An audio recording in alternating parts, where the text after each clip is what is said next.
ॐ श्री संकटनाशन गणेशस्तोत्रं नारद उवाच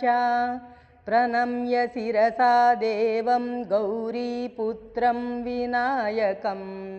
भक्तावासं स्मरेन्नित्यमायुः कामार्थसिद्धये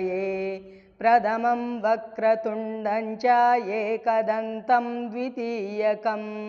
तृतीयं कृष्णपिङ्गाक्षं गजवक्त्रं चतुर्दकं लम्बोदरं पञ्चमं च षष्ठं विकटमेव च सप्तमं विघ्नराजं च धूम्रवर्णं तदाष्टमं नवमं फालचन्द्रं च दशमं तु विनायकम्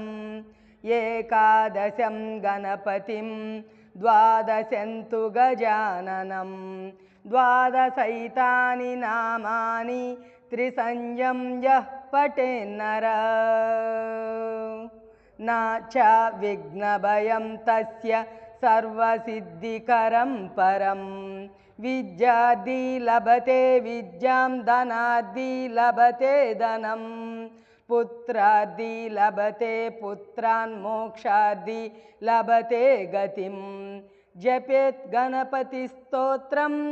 षड्भिर्मासैः फलं लभेत् संवत्सरेण सिद्धिं च लभते नात्र संशयः अष्टभ्यो ब्राह्मणेभ्यश्च लिखित्वायुः समर्पयेत् तस्य विद्या भवेत् सर्वा गणेशस्य प्रसादतः।